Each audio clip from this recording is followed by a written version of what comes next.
Olá, estamos começando o programa Viva Mais, o seu programa de saúde, e é sempre muito bom estar com você.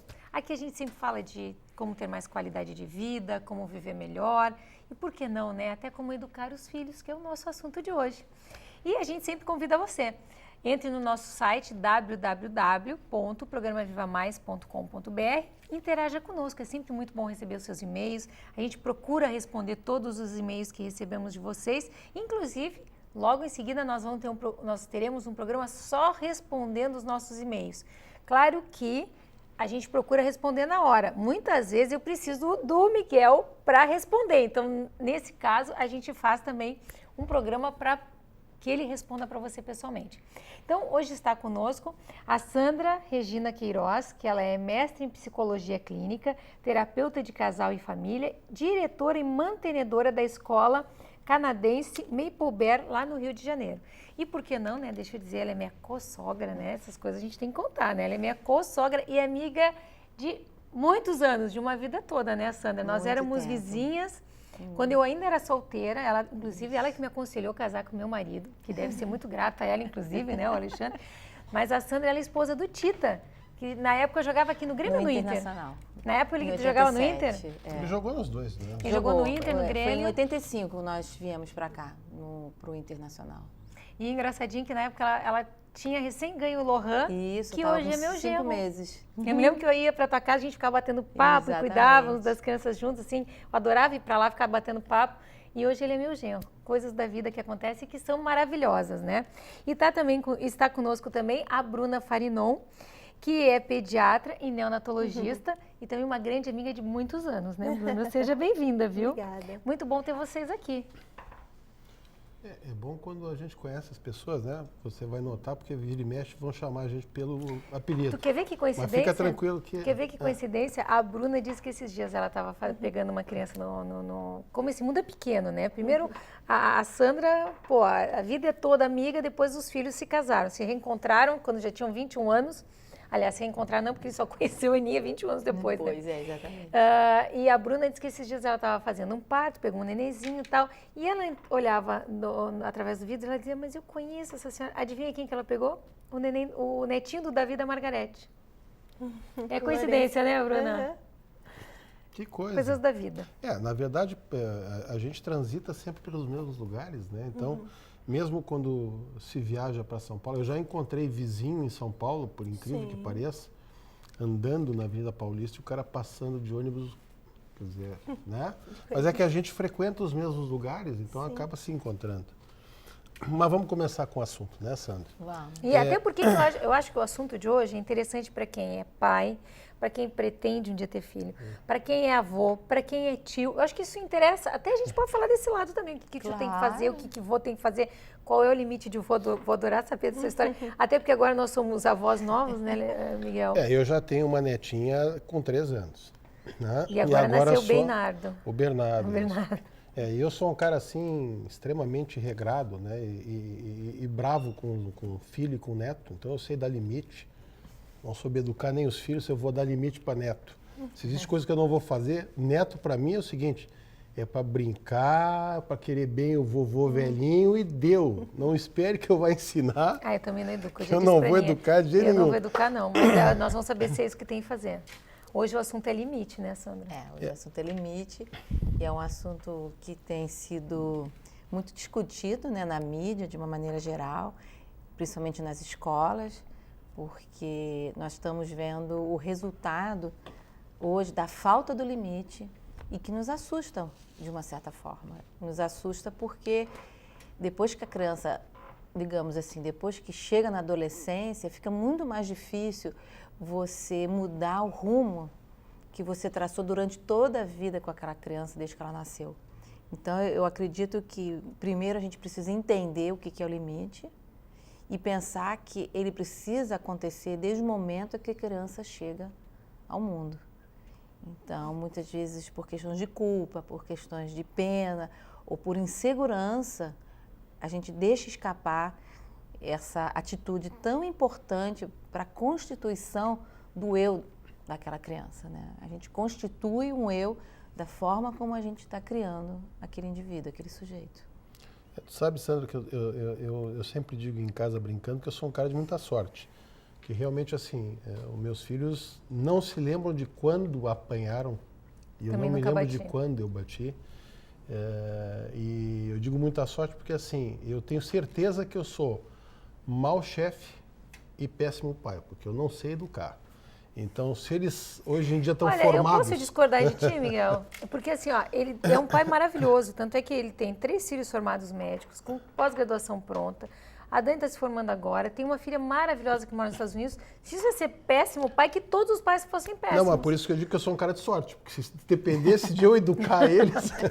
Não, mas se encaminhou bem, muito bem, né, Mas Sandra? quando é que a gente sabe até onde eu posso deixar, por exemplo, uma criança recém-nascida? Tu falou desde o início que nasce até a adolescência, tá? Como é que eu sei até onde eu devo deixar ela fazer determinada coisa ou até onde eu devo limitar? Bom, eu acho que a gente poderia começar com uma outra palavra antes de chegarmos na questão do limite, que é a questão da rotina. A rotina é algo muito importante para a criança desde o momento que ela nasce. Por quê? Porque a criança que tem uma determinada rotina, ela se sente mais segura e ela se sente mais preparada para poder enfrentar até mesmo as mudanças que vão surgindo na vida dela. Então, quando a gente fala do recém-nascido, eu digo assim, a criança precisa ter tempo, hora, organização desde o momento que ela nasce. Não é de estabelecer, bom, a criança tem que mamar de 3 em 3 horas, então ela vai ficar chorando até completar as 3 horas. Não é isso, né? Mas precisa se criar uma rotina. Que horas vai ser o banho da criança? Ah, vai ser à noite? Então procura manter isso como uma rotina, né? Pode dar o teu pode palpite falar, aí, Bruna, pode falar. porque essa área entra bem Bem a dela Bruna, como né? pediatra.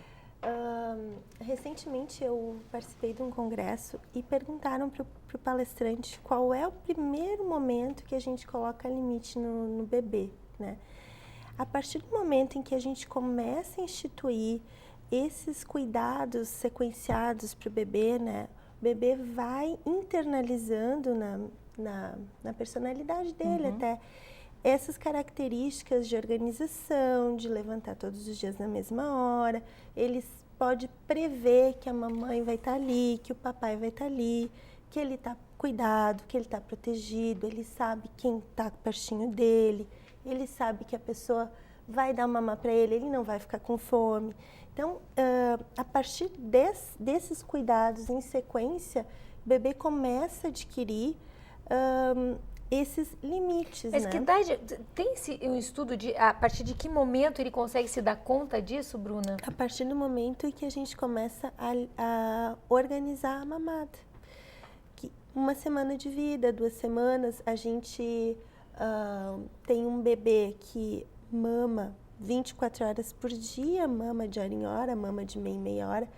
A partir do momento que a barriguinha dele vai ficando um pouquinho maior, que ele consegue sugar uma quantidade maior de leite, ele consegue ter uma autonomia de algumas horas sem a mãe, esse é o primeiro resquício, assim, bem primitivo, de que ele tem um limite, né? Um limite até da mamada, um limite de tempo que a mãe pode disponibilizar para ele, um limite de tempo que a mãe precisa para ela também, que é importante, né?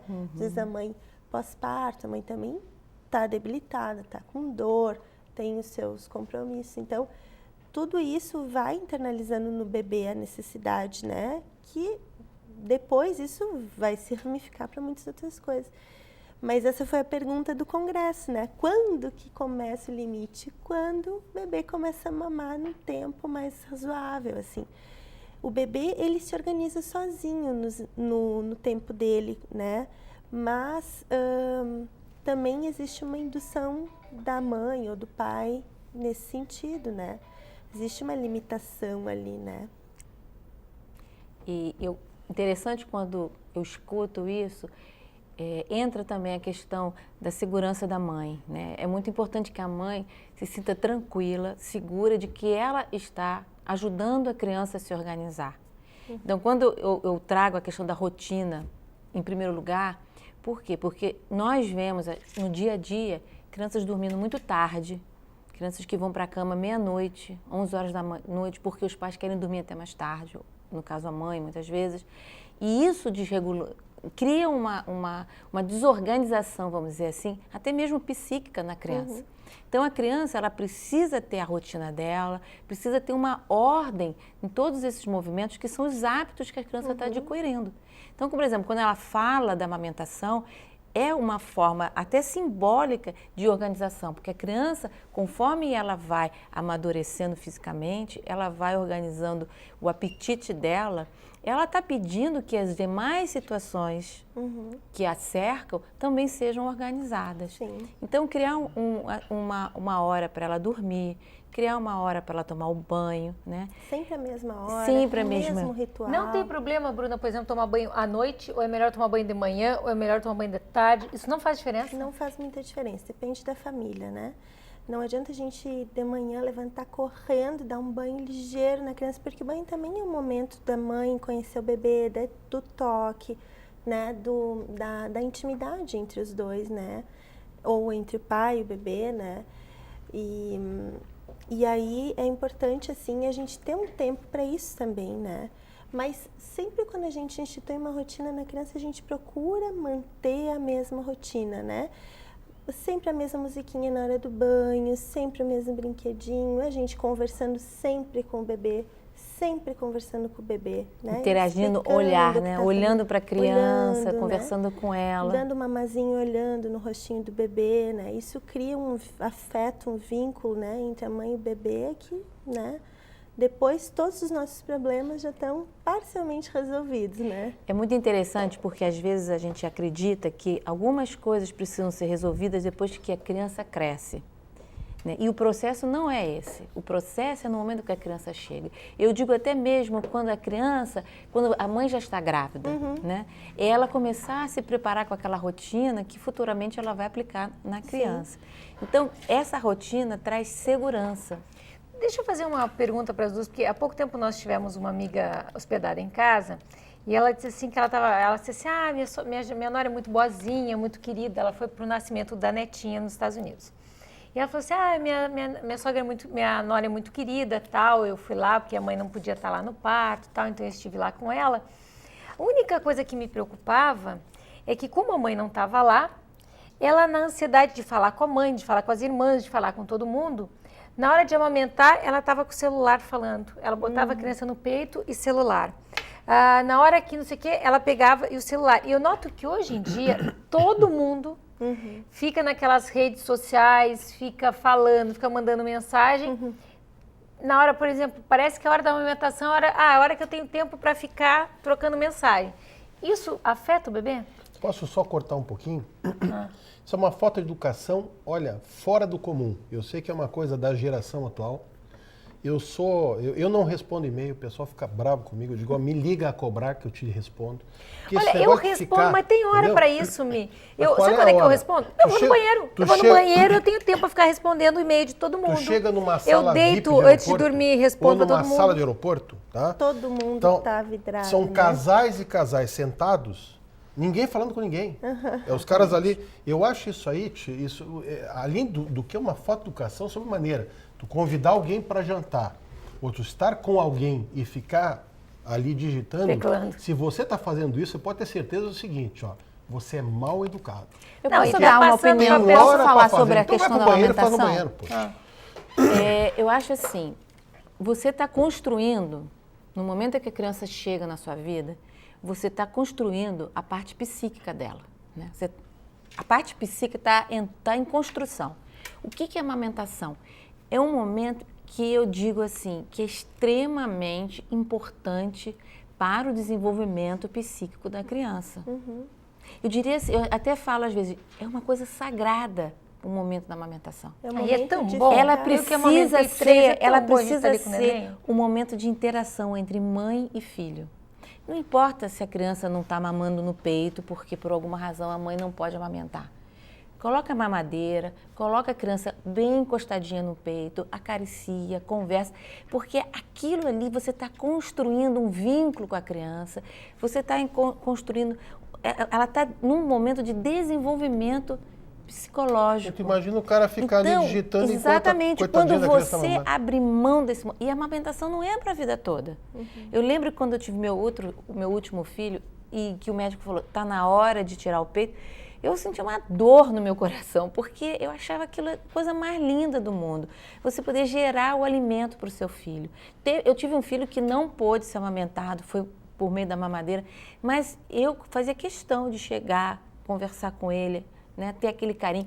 E a melhor forma é você se retirar do lugar onde você está, ir por um cantinho reservado, entendeu? E ficar ali com a criança, desfrutar aquilo.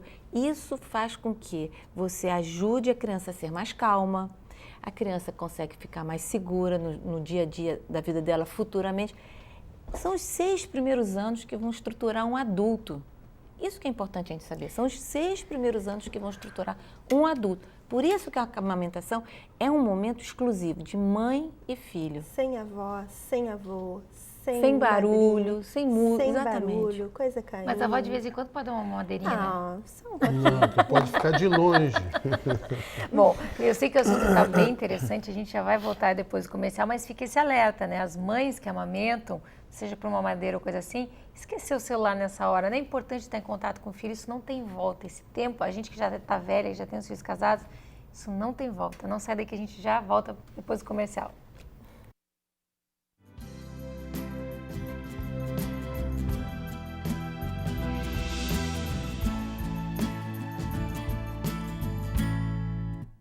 Seu sorriso está sempre com você. Ali no bairro das Três Figueiras, o Centro Odontológico 590 reúne o melhor para o seu sorriso ficar perfeito. Tratamentos com tecnologia e os produtos mais modernos do mundo. Profissionais especializados, capacitados e treinados em todas as áreas da odontologia. Atendimento personalizado, com carinho, respeito e preço justo. Liderado pela doutora Ana Paula Sorrentino Delvaux, pós-graduada em implantodontia e prótese, o Centro Odontológico 590 ainda reúne doutora Larissa Leite, especialista em odontopediatria.